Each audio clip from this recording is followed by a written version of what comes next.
Hello, I'm Doug Llewellyn, and welcome to another edition of Close Up on America's Business, coming to you from our studio here high above the trading floor of the American Stock Exchange on Wall Street in Lower Manhattan.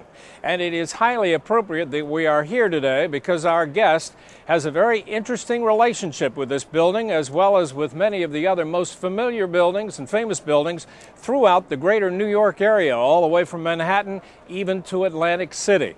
Not to exclude, of course, one of the most famous buildings in the world, the Empire State Building. You know, it's interesting because this historic building, the American Stock Exchange, as well as the Empire State Building, look great today, but they haven't always looked great. Time and weather definitely take their toll, and that is where our guest and his company come into the picture. Our guest is the president of a company known as Lime Contracting, Inc., headquartered in Jersey City, New Jersey. It is one of the nation's most honored and respected providers of exterior restoration, conservation, and preservation services.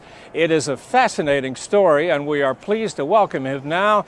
I'd like you to meet our guest. His name is Paul Perina. Paul, welcome. Nice to have you here. Hello, Doug. Thank you for inviting me to the show. I want to point out one thing. You don't only work on famous landmark structures, do you? No, we do not. We work on all high-rise structures in need of restoration and repair throughout this tri-state area. So do me a favor, just so we get an understanding of what it is we're talking about. What do your services really involve? Well, it's a twofold situation. One is the weatherproofing of existing buildings. We're running into the cycles of heavy rain and weather conditions of freezing, thawing, and all that type of situation. So we have a weatherproofing aspect of our industry, which creates a weatherproof envelope for the buildings so they can operate properly.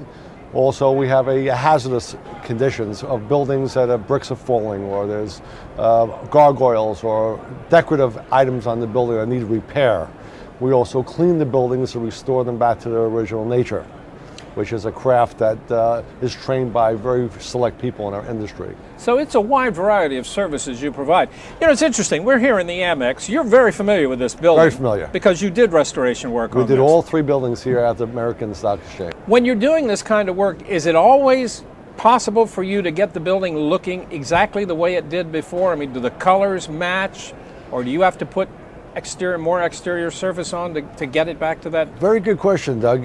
Today there are much enhanced products out there in the restoration field, especially when you come to the historic restoration, where you have to duplicate the original look right to the exact presentation of it was built.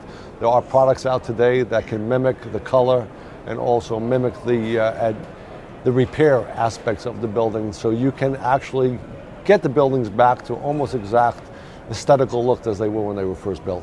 Let's turn to another very famous building, the Empire State Building. You did restoration work on that building. That's correct. Pretty complete, right? Pretty complete. We limestone repairs, caulking repairs, and one of our biggest notarizations was the fact that we had put King Kong on top of the Empire State Building. You know, that's a great story. You did that on the anniversary, was 50th anniversary? It was the 50th anniversary of the movie King Kong. The original King Kong. The original movie. And the Hemsley people who owned it, the Hemsley Spear organization at that time, wanted to celebrate that. And we erected an 84-foot giant forced air balloon cradling the top of the tower.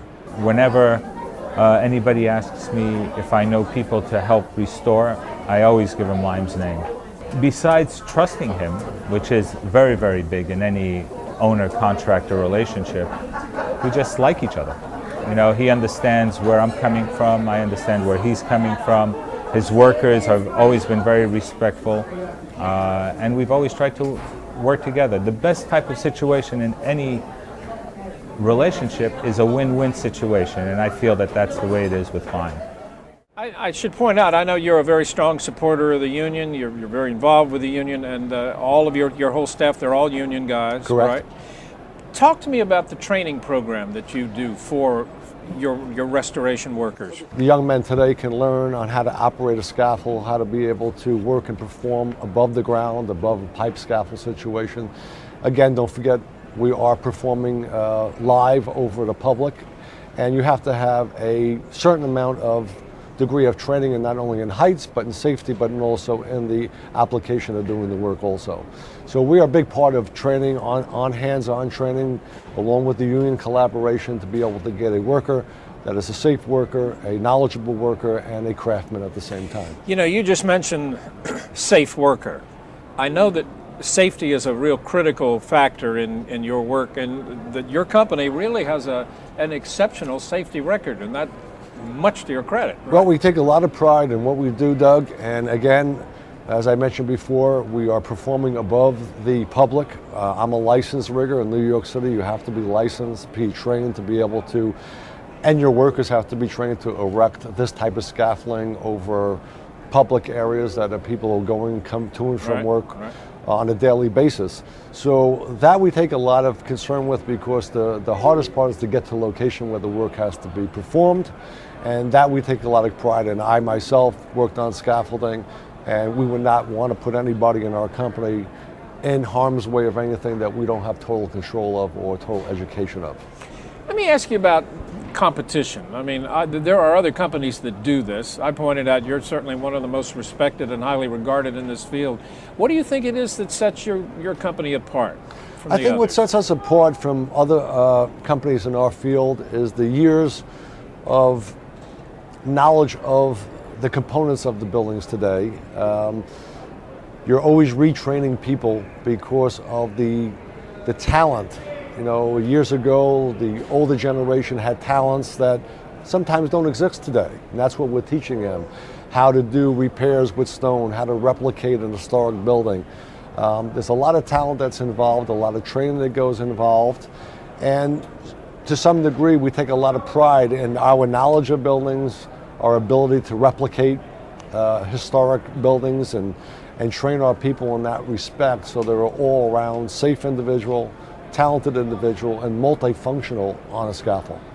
You know, your dad started this company, as we pointed out, some 46, 47 years ago.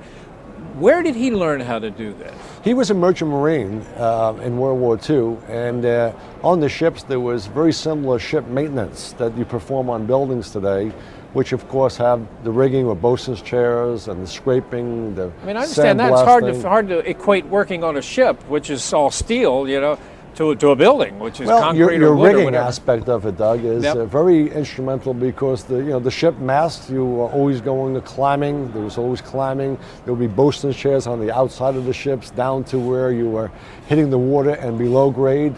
When the ships were taken out of the water, there was restoration and painting and maintenance to keep that salt water from destroying that structure. Well, boy, you talk about salt water and the effect that I guess it's logical then that you moved heavily into the Atlantic City area, because the buildings there and these new casinos, they get a lot of exposure to salt air. A lot of exposure to salt air, and some of the newer buildings today, Doug, that do not have the same consistency of some of the older buildings. There's a lot more exposed steel, a lot more exposed cantilevered balconies, and when you have the effect of the wind, the heat, and believe it or not, off the beach it gets sandblasted to a certain degree because of that heavy wind, and the movement of the ocean constantly shaking the structure calls for constant maintenance of those buildings to refrain from having any kind of a problem. I know that you've worked on Donald Trump's Taj Mahal down there, which that's the tallest structure in Atlantic City. That building is 51 stories. It's one of, if not the tallest building in New Jersey. We've restored, caulked, weatherproofed, and cleaned the exterior of most of the Trump buildings and most of every high-rise casino in Atlantic City. You have a rather long history going back with Donald Trump. Yes, we've been working with the Trump organization, maintaining their buildings close to 30 years or more. My father had a relationship with Mr. Trump Sr., Fred Trump, and Donald Trump and I became friendly, and we maintained his buildings to this day. We do a lot of work for the Trump organization. They're very, very astute in maintaining their buildings and keeping a first-class image. Well, it's a fascinating story. Paul Perina, who's the president of Lime Contracting of Jersey City, New Jersey, again, one of the most highly regarded and respected providers of exterior restoration, conservation, and preservation services, which obviously critical services in a city like New York or in Miami or in Atlantic City.